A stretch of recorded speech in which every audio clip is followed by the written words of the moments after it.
Praise the Lord. దేవుని నామానికి వందనాలు. I bring greetings in the matchless name of our Lord Jesus Christ of Nazareth.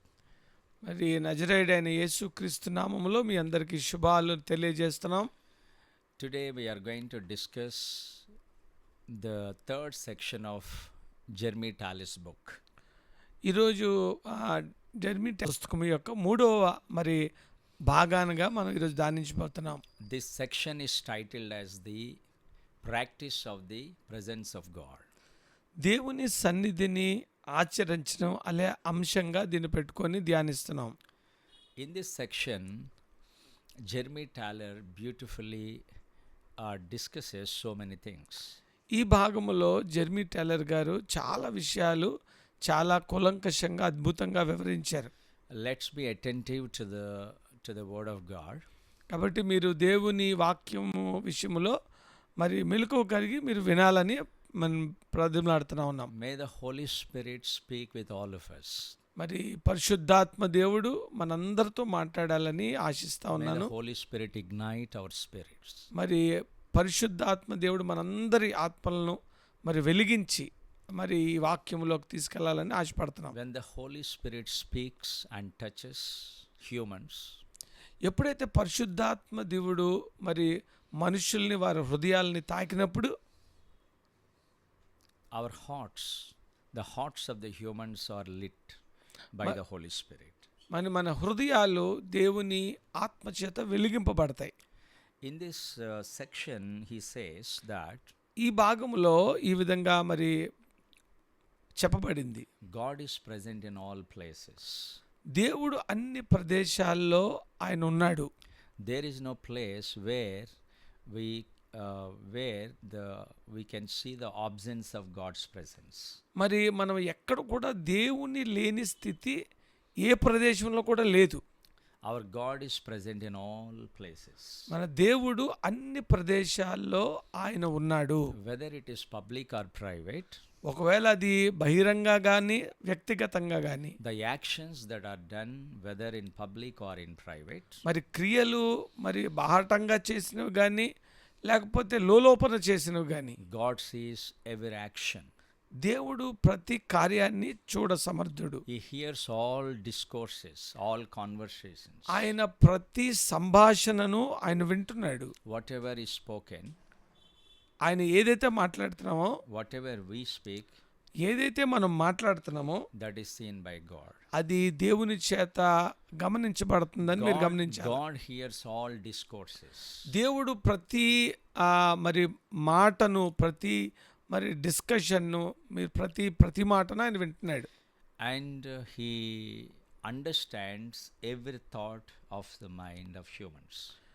మరి మానవుల మాటలే కాదు వారి హృదయాలు కూడా దేవుడు అర్థం చేసుకుంటున్నాడు. Every thought he understands. మరి ప్రతి ఆలోచన దేవుడికి అర్థం అవుతుంది. In the mind we have the flow of thoughts. మన మనసులో అనేకమైన మరి ఆలోచనలు పుడతా ఉంటాయి. Innumerable thoughts flow in the mind. మరి మనము కౌంట్ చేయలేనన్ని ఆలోచనలు మరి బయలు వెళ్తా ఉంటాయి. ఇప్పుడు like a stream they flow in మరి the mind. ఒక జలపాతం ఎలాగైతే ప్రవహిస్తుంటుందో ఆ విధంగా మన ఆలోచనలు ప్రవహిస్తూ ఉంటాయి. And every thought God understands. కాబట్టి ప్రతి ఆలోచనను దేవుడు పరిపూర్ణంగా అర్థం చేసుకుంటున్నాడు. Then whom should we fear? మరి అలాంటప్పుడు మనం ఎవరికి భయపడాలి? We should fear God alone. దేవుడు ఒక్కడికే భయపడాలి. He is present in all places. ఎందుకంటే ఆయన అన్ని ప్రదేశాల్లో ఉన్నాడు కాబట్టి. Every place is seen by him. ప్రతి ప్రదేశం కూడా మరి ఆయన కన్నుకి మరుగై ఉన్నది ఏదీ లేదు. Jeremy Taller makes a mention of Saint Augustine's thought here. మరి జెర్మీ టైలర్ గారు సెయింట్ అగస్టిన్ గారి ఒక మంచి ఆలోచనను ఆయన గుర్తు చేశారు. Saint Augustine says like this. Saint Augustine గారు ఈ విధంగా చెప్పారు. He says that we all enclosed in his circle. మరి ఆయన చెప్తున్నాడు ఆయనలో మనందరం కూడా మరి లోపల ఉన్నాము అని. Wrapped up in the lap of his infinite nature. ఆయన పరిపూర్ణమైన అమితమైన ఆయన మరి స్వభావములో మనందరము చుట్టబడి ఉన్నామని చెప్తున్నారు. And one beautiful analogy he gives here. మరి ఒక మంచి ఉదాహరణ ఆయన ఇవ్వగలిగాడు. saying that as the infants in the womb of their pregnant mothers, and we can no more be removed from the presence of God than from our own being. మరి ఈ విషయాన్ని ఈయన చక్కగా సాదృశ్యంగా ఎలా చెప్పారంటే, ఒక తల్లి కడుపులో బిడ్డ ఎలా ఉంటాడు, ఆ బిడ్డ తల్లి కడుపులో ఎంతగా దాచబడి ఉంటాడో ఆ విధంగా మనం అందరము కూడా ఆయన మహిమ ప్రభావము కింద ఒక తల్లి కడుపులో బిడ్డను ఎలా దాచుకుంటే అలా దాచబడి ఉన్నాము అని చెప్పారు. Infants cannot be separated from the womb of mother. మరి ఆ పిల్లలు ఎలాగైతే ఆ పుట్టని ఇంకా పిల్లలు గర్భములో ఉన్న శిశువు ఎలాగైతే మరి ఆ తల్లి గర్భములో నుంచి బయట పడలేరో, In the same way, we cannot be removed from the presence of God. ఆ విధంగానే ఆ బిడ్డ ఏ విధంగా మరి ఆ గర్భములో చుట్టబడ్డాడో మనం కూడా దేవునిలా చుట్టబడ్డాం. మన మట్టుకు మనం దాని నుంచి బయటికి రాలేము. We need to have the fear of God all the time in our lives. కాబట్టి మరి ఆయనకు మరుగై ఉన్నది ఏమీ లేదు. కాబట్టి దేవునికి మనము నిత్యము భయపడి నా స్థితిలో ఉండాలి అని భక్తుడు చెప్తా ఉన్నాడు. In the book of Jeremiah, chapter 23, verse 23 and 24 says like this. ఇర్మియా గ్రంథము 23వ అధ్యాయము 23, 24 వచనాలు ఈ విధంగా ఉన్నాయి. Am I a God near at hand, says the Lord, and not a God afar off? నేను సమీపముగా నుండు దేవుడును మాత్రమే కానా, దూరముగా నుండు దేవుడును కానా. And in the continuation we read in the 24th verse like this. మరి 24వ వచనం ఈ విధంగా రాసిపడింది. Can anyone hide himself in secret places?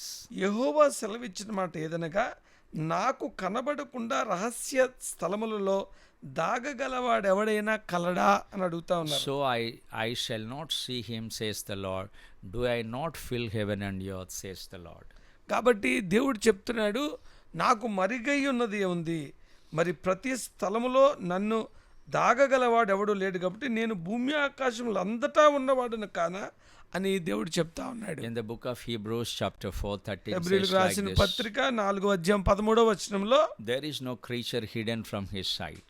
చూడండి ఈ విధంగా రాసి, మరియు ఆయన దృష్టికి కనబడని సృష్టము ఏదీ లేదు. But all things are naked and open to the eyes of him to whom we must give account.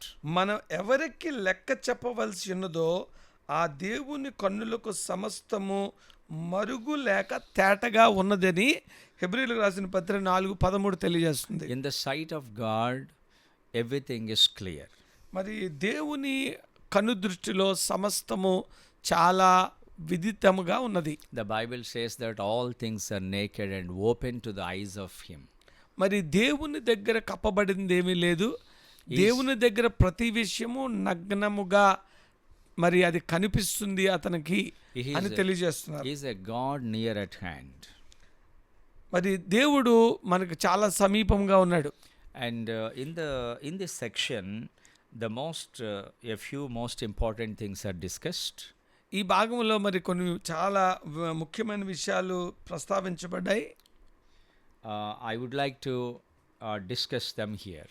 మరి దాని విషయాలు కొంచెం జాగ్రత్తగా మనం ధ్యానిద్దాము. మీరు మరి వినడానికి సంసిద్ధం కండి.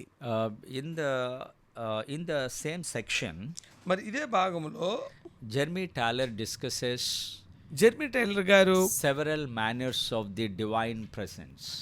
దేవుని యొక్క విభిన్న ఆయన ప్రత్యక్షతలను ఆయన తెలియజేస్తా ఉన్నాడు. Several manners of the divine presence. మరి దేవుడు ఏ విధంగా రకరకాల పరిస్థితుల్లో ఆయన ప్రత్యక్షపరుచుకుంటాడో, ఆయన ఉనికిని చాటుతాడో తెలియజేస్తున్నాడు. God is present by his essence. మరి దేవుడు స్వాభావికముగా ఆయన ఉన్నాడు. His presence is infinite. మరి ఆయన ఉనికి అనేది అంతము లేనిది. And మరి దేవుడు తన స్వభావము చేత సర్వస్థలములో ఉన్నాడు. he cannot be contained within the limits of any place. మరి దేవుడిని మరి ఆపగలిగే స్థితి దేనికి లేదు. ఆయన అనంతుడు కాబట్టి మరి దేవుడిని సంకుచితంగా ఒక చోట నిలపగలిగే పరిస్థితి కానీ స్థలం కానీ ఎక్కడా లేదు.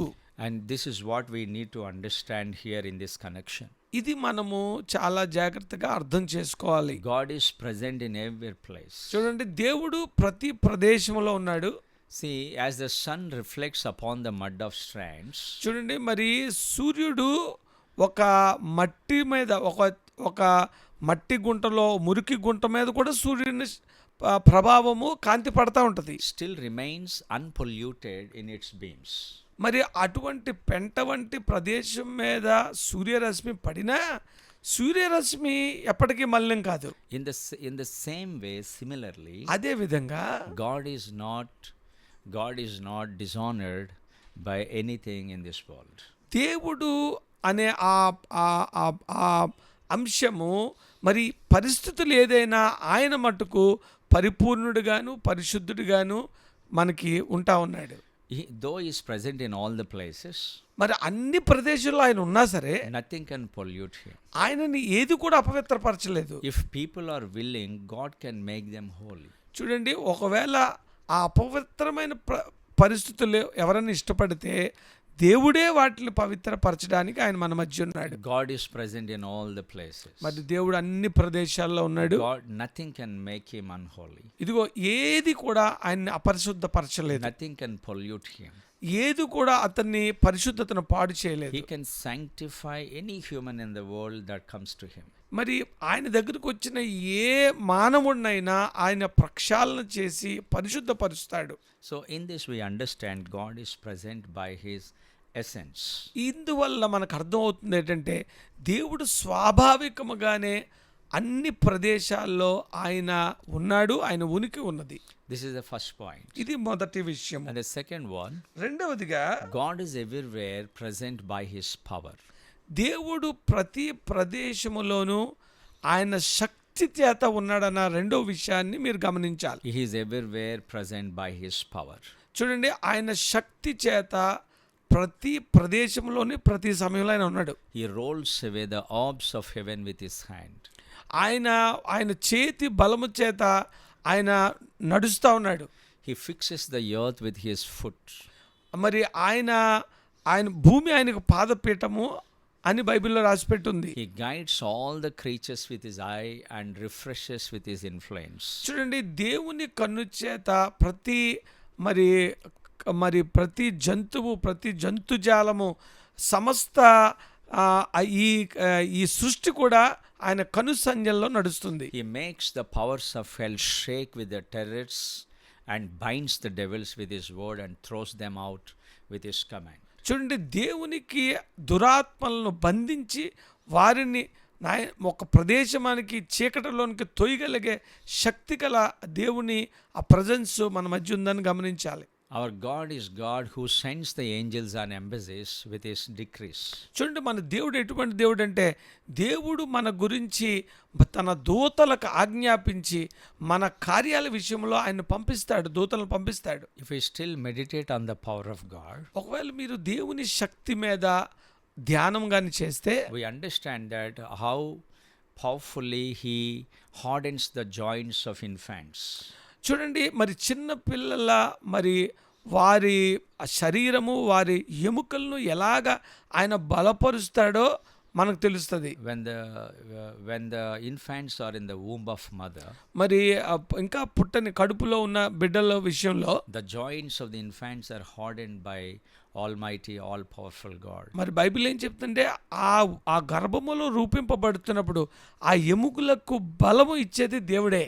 And he conforms the bones. ఆయన ఎన్నెముకల ఆ శరీరము ఆకారాన్ని ఆయనే స్థిరపరుస్తాడు. And he fashions the fetus inside. ఆ లోపల మరి ఆ గర్భములో పుట్టబోయే ఆ బిడ్డ తాలూకా ఆ స్వరూపాన్ని కూడా ఆయనే మరి సిద్ధపరుస్తాడు. Such many majestic and powerful deeds and actions our Lord does. మరి దేవుడు ఇటువంటి గంభీరమైన మన ఊహకు ఆలోచనకు అతీతముగా మన జ్ఞానానికి మించిన విషయాల్లో దేవుని హస్తం ఉందని మీరు If గమనించాలి. we keep on meditating like this, ఒకవేళ మనం దీన్ని ఈ విధంగా ఆలోచించుకుంటూ ధ్యానించుకుంటూ పోతా and ఉంటే the power of God is endless. చూడండి, దేవుని శక్తికి అంతు లేదు. All the deeds that the Lord is doing are endless. దేవుడు చేసిన ఏ పనికి కూడా అంతము లేదు. And He does so many things like that on the earth.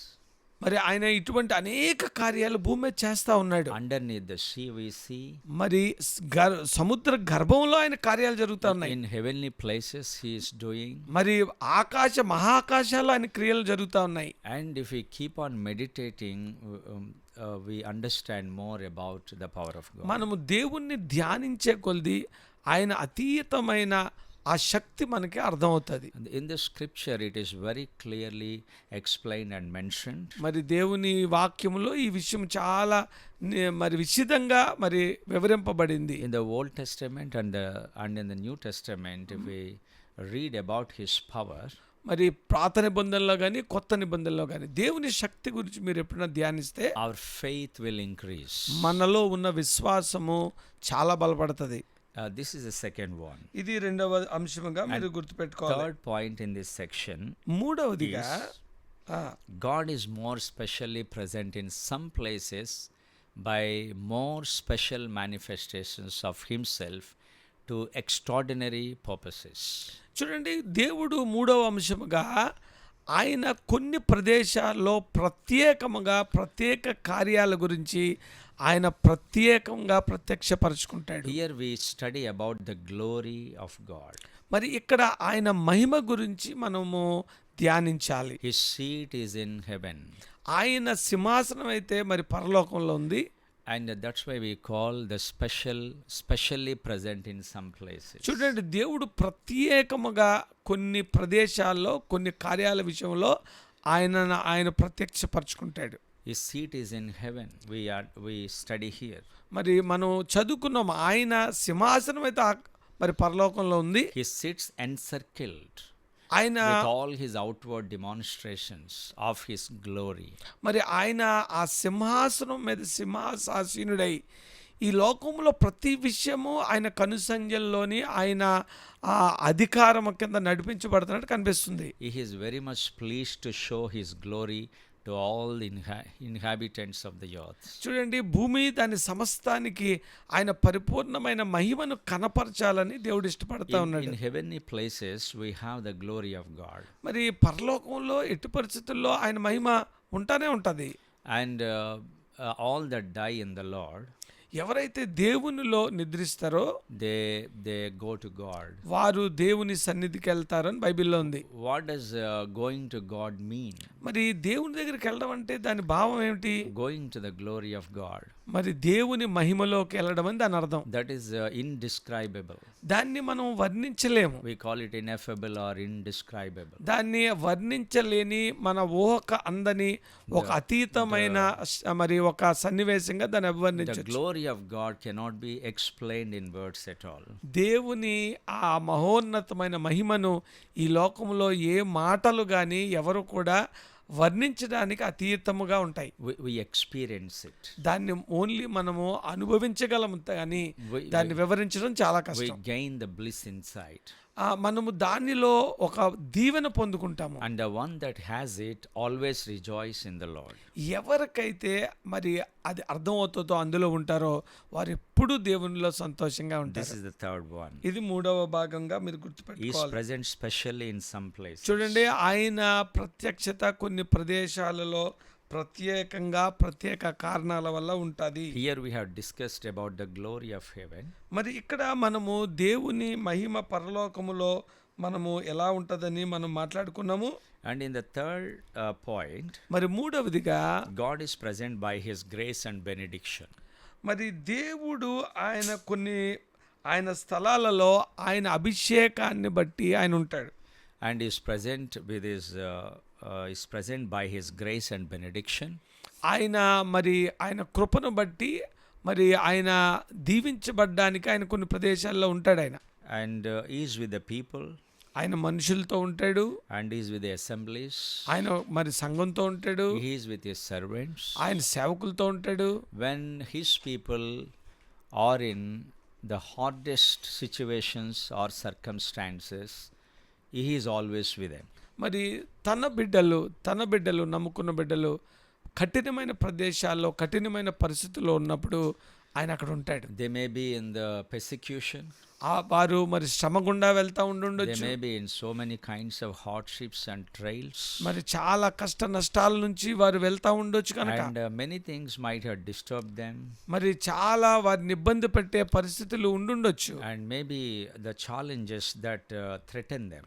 మరి చాలా మరి భయంకరమైన మరి సవాళ్ళ మధ్య మనుషులు ఉండొచ్చేమో. God never fails to come to them. మరి అటువంటి పరిస్థితుల్లో అటువంటి అవస్థలో ఉన్న వారికి దేవుడు ఎట్టి పరిస్థితుల్లో మరి వాళ్ళకి అండగా ఉండడం ఉన్నది ఉండదు. God never fails. దేవుడు ఎప్పుడు కూడా ఆయన నుంచి ఒక మరి జరగందంటూ లేదు. And even if there are forgotten and left by people, ఒకవేళ మనుషులే కానీ దేవుడిని వదిలేసి మర్చిపోయినా సరే, even if even the people might have forgotten them, ఒకవేళ మరి మనుషులే ఆయన్ని మర్చిపోయొచ్చు, but God is present with them, కానీ దేవుడు అయితే వారిని మర్చిపోడు, వారిని and వదిలిపెట్టాడు. God wants to help them all the time. మరి దేవుడు ఎప్పుడు అటువంటి వారికి సహాయం చేయడానికి ఇష్టపడుతూ ఆయన ఉంటాడు. This is the fourth one. ఇది 4వదిగా మీరు గుర్తుపెట్టుకోవాలి. And next one, God is especially present in the hearts of his people by his Holy Spirit. చూడండి, మరి 5వదిగా చాలా మరి మీరు గుర్తుంచుకోవాల్సిన విషయం, దేవుడు ఆత్మ ద్వారా మనుష్యుల హృదయాల్లో నివసిస్తాడు. And the hearts of the holy men are the temples in the truth of things. మరి దేవుని మందిరాలైన మనలో ఆయన సత్యము సంబంధించి ఆయన మనలో నివసించడానికి ఇష్టపడతా ఉంటాడు. By shadow there are heaven itself. అది మరి దేవుని పరలోకము తాలూకా ఒక ప్రత్యక్షత లాంటిది అది. God reigns in the hearts of his servants. మరి దేవుడు మరి వారి సేవకుల హృదయాల్లో మరి వాసము చేస్తాడు. Here if we observe closely, ఒకవేళ మీరు చాలా నిశ్చితంగా ఆలోచిస్తే, if we understand this truth that we are the temples of God, ఒకవేళ మీరు ఇదిగో దేవుని మందిరాలు అనే ఆ భావన మీరు అర్థం చేసుకోగలిగితే, and if we know that the Holy Spirit of God lives in the hearts of the holy men, ఇప్పుడు పరిశుద్ధాత్మ దేవుడు ఆ దేవుని మందిరాలైన మీలో మీ హృదయాల్లో ఉంటాడని మీకు అవగాహనగాని ఉంటే, and we unconsciously or consciously we saw him day and night, మరి మనము తెలుసో తెలియకో మనము స్వాభావికంగానే ప్రయత్నించకుండానే ఆయనను మరి సేవించే వారంగా ఉంటాం. and we are the cabinets of mysterious Trinity inside of our hearts. చూడండి, మన హృదయంలో ఉన్న త్రిత్వము తాలూకా మనము వారి ప్రతినిధులమై ఉంటాము. And the Lord shall anoint us or fill us more and more with his grace and power and essence. మరి ఆయన కృపను బట్టి ఆయన శక్తిని బట్టి మనకి మరి దినదినము మనలో ఉన్న ఆత్మను ఆయన మరి పెంపొందిస్తా మరి మనను వెలిగిస్తూ ఉంటాడు. And in the sixth point, 6వదిగా God is present in the consciences of all his persons. మరి దేవుడు మన మనస్సాక్షిలో దేవుడు ఉంటాడు. And sometimes conscience says it is good, it is bad. చూడండి, అప్పుడప్పుడు మీ మనస్సాక్షి మీకు చెప్తుంది ఇది మంచిది కాదు, ఇది చెడ్డది, ఇది మంచిది అని చెప్తా ఉంటుంది. It is understood by the way of testimony and judgment. అది మనము కొన్ని విషయాల్లో సాక్ష్యంగాను, కొన్ని విషయాల్లో మరి మనం న్యాయపరంగా ఏది మంచిది చెడ్డదని అనుకుంటా ఉంటాం. It's like a reminder or a remembrance. అది దేవుని చేత ప్రేరేపింపబడుతున్న ఒక అంశముగా మీరు తెలుసుకోవాలి. Our consciences call our actions to mind. మరి మన మనస్సాక్షి మన హృదయాలను దాని విషయంలో మరి మెలకువ చేస్తూ ఉంటుంది ఎప్పుడు. Our conscience is a witness to bring them to judgment.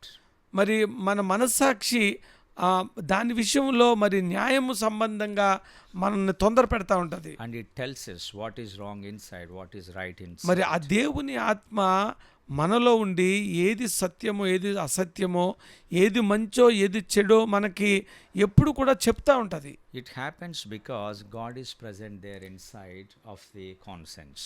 అది ఎందుకు జరుగుతుందంటే ఆ దైవాంశము దేవుని సన్నిధి లేకపోతే దేవుడు అనే అంశము మీ హృదయంలో ఉంది కాబట్టే అటువంటి మరి ఆలోచన దేవుడు మీ హృదయాల్లో పుట్టిస్తూ ఉంటాడు. So it's very prominent thing which we need to understand. ఇది చాలా మరి ముఖ్యంగా మనం మన హృదయాల గురించి మిమ్మల్ని ప్రశ్నిస్తున్న మరి ఆ విషయాలు దేవుడి నుంచే ప్రేరేపితమయ్యాయని మీరు అర్థం చేసుకోవాలి. When God is present in our consciences, మరి దేవుడు ఎప్పుడైతే మన మనస్సాక్షిలో ఉన్నాడని నువ్వు మరి ఒప్పుకుంటావో, when we have the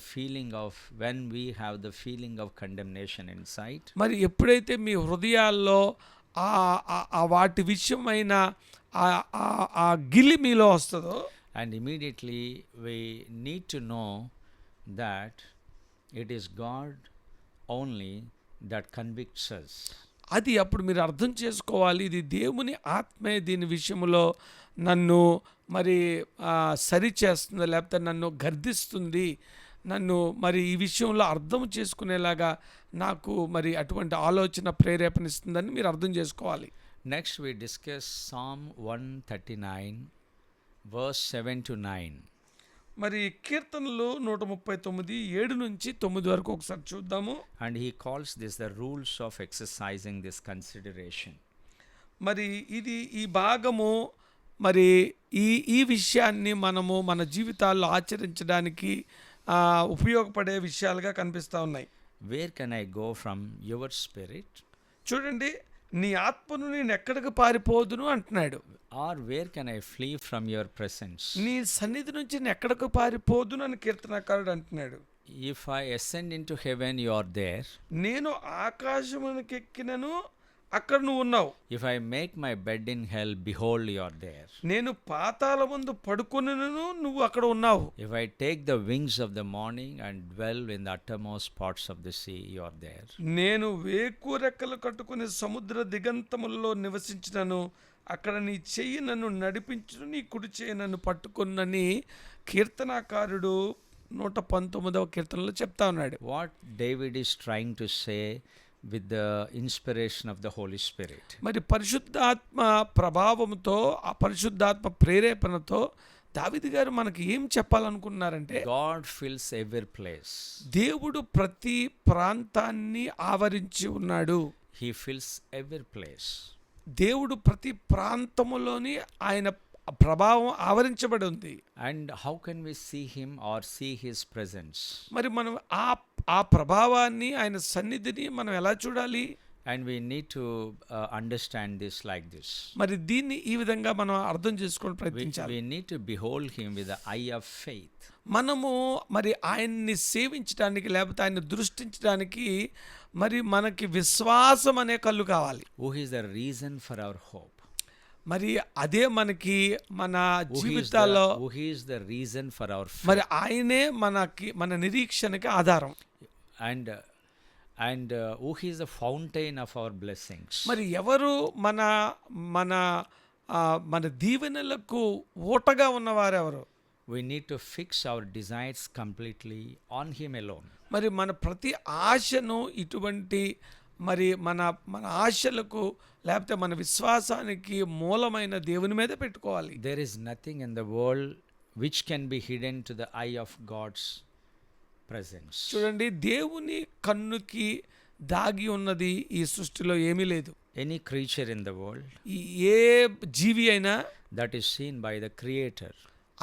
అది దేవుని చేత చూడబడతా ఉంది. And that's why we need to thank him all the time. కాబట్టి మనం ఆయనకి కృతజ్ఞత కలిగి ఉండాలి. Whether it is act of complaint or thanksgiving. ఒకవేళ అది నీలో ఉన్న ఒక మరి ప్రశ్నో లేకపోతే ఒకవేళ నీలో ఉన్న అసంతృప్తో లేకపోతే అది నీ కృతజ్ఞత, or act of rejoicing or mourning, ఒకవేళ నీలో ఉన్న సంతోషమో దుఃఖమో, or petition or some worry inside. మరి నీలో ఉన్న ఒక మరి దేవునికి వేసే ప్రశ్నగా కాగొచ్చు. But when we have God in us, మరి ఒకవేళ దేవుడు కానీ నీలో ఉంటే, when we understand that God is present and He fills every place, చూడండి, ముఖ్యంగా దేవుడు మన మధ్య ఉన్నాడు, ప్రతి ప్రదేశాన్ని ఆయన ఆవరించున్నాడని మనం ఎప్పుడైతే అవగాహన కలిగి ఉంటామో, whatever our hearts are contained, that is seen by Almighty. చూడండి, మీ హృదయంలో ఉన్న ప్రతి విధమైన విధి కూడా, అది మంచిదే కానీ చెడ్డదే కానీ, అది ఆశే కానీ లేకపోతే అది కష్టమే కానీ నీ మూలిగే కానీ, ప్రతిదీ దేవుడు చూస్తున్నాడు, వింటున్నాడు అని అర్థం చేసుకోవాలి. We need to always remember that God is in us and we are in Him. We are workmanship of God. చూడండి, మనం ఒకటి గుర్తు చేసుకోవాలి, మనలో దేవుడు ఉన్నాడు, మన మధ్య దేవుడు ఉన్నాడు, మనం ఆయన చేతి పనివారమై ఉన్నాం. And there is nothing in this world which can be hidden to the eye of God. దేవుని కన్నుకి దాగి ఉన్నది ఈ లోకంలో ఏమీ లేదు. నాలో ఉన్న ప్రతి విషయము దేవుడికి తేట తెల్లగా, ఆయనకి విశిదముగా కనిపిస్తుంది అనే ఒక అవగాహన మీ ఆలోచనలో ఉండాలి. Our deportment means behavior, decency of deportment is seen by Him. మరి మన స్వభావాన్ని, మన ప్రభావాన్ని, మన విధానాన్ని దేవుడు చూస్తూ ఉన్నాడు. And all the human beings are the image of God. మరి ప్రతి మనిషి కూడా దేవుని స్వరూపమే. So be cruel to none in this world. మరి ఎవరి ఎడల కూడా మీరు కఠినంగా ఉండడము మంచిది కాదు. Neither abuse any by intemperance.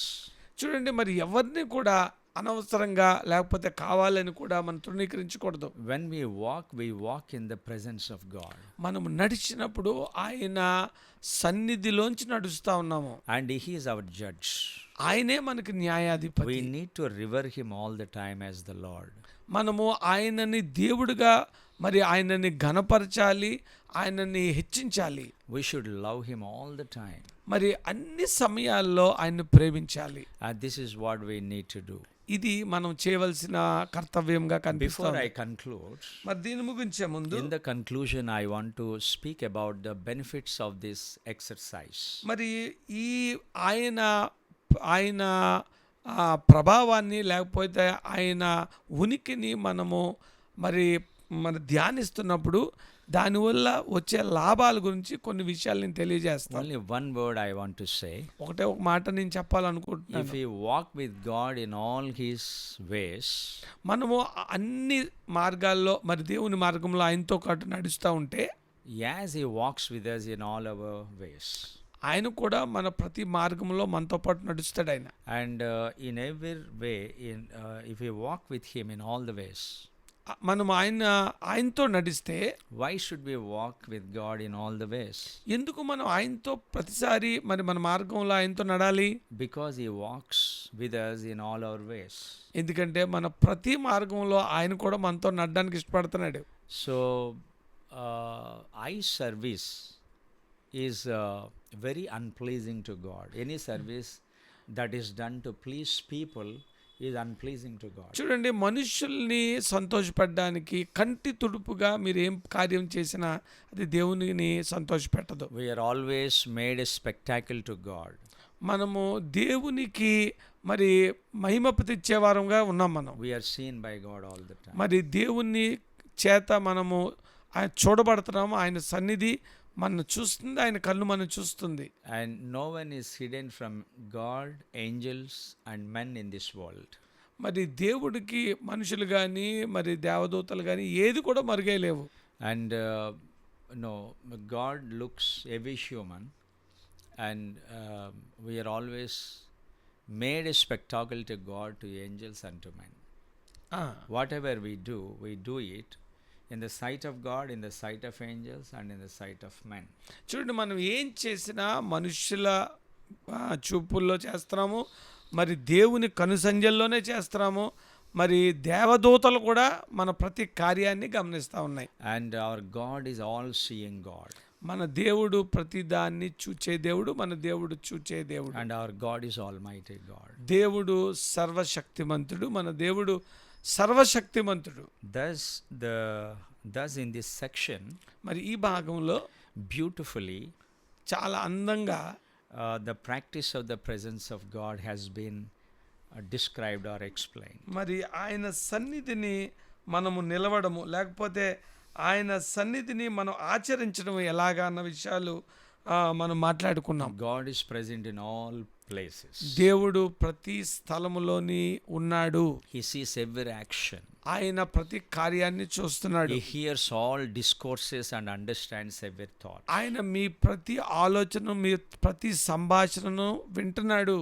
Again and again in the book it is written that nothing is hidden from the sight of God. మరి దేవుని గ్రంథములో మళ్ళీ మళ్ళీ రాయబడింది, దేవునికి మరుగై ఉన్నది ఏదీ లేదు. God is present in all places. దేవుడు అన్ని ప్రదేశాల్లో ఉన్నాడు. He sees every action. ఆయన ప్రతి కార్యాన్ని చూస్తున్నాడు. Hears all discourses and understands every thought. మీ ప్రతి ఆలోచనను, మీ ప్రతి అవగాహనను, మీ ప్రతి మరి మాటను ఆయన వింటనే ఉన్నాడు. It is the fear of God that brings all the blessings upon his children. చూడండి, దేవుని భయమే దేవుని పిల్లలకి మరి దీవెనకు ఆధారంగా ఉంటుంది. It's very important to fear God, Almighty God. మరి దేవునికి భయపడడం అనేది మరి చాలా అవసరము. అది మరి ప్రతి దీవెనకు మూలము. This is the essence of section 3 of this book. మరి ఈ సెక్షన్ 3, ఈ భాగము 3 తాలూకా మరి పరిపూర్ణ భావము, మరి దాని తాలూకా అంతరార్థము ఇది. Glory to Jesus alone. మరి దేవునికే, యేసుక్రీస్తుకే మహిమ. May the Lord bless all of us. దేవుడు మనందరినీ దీవించును గాక.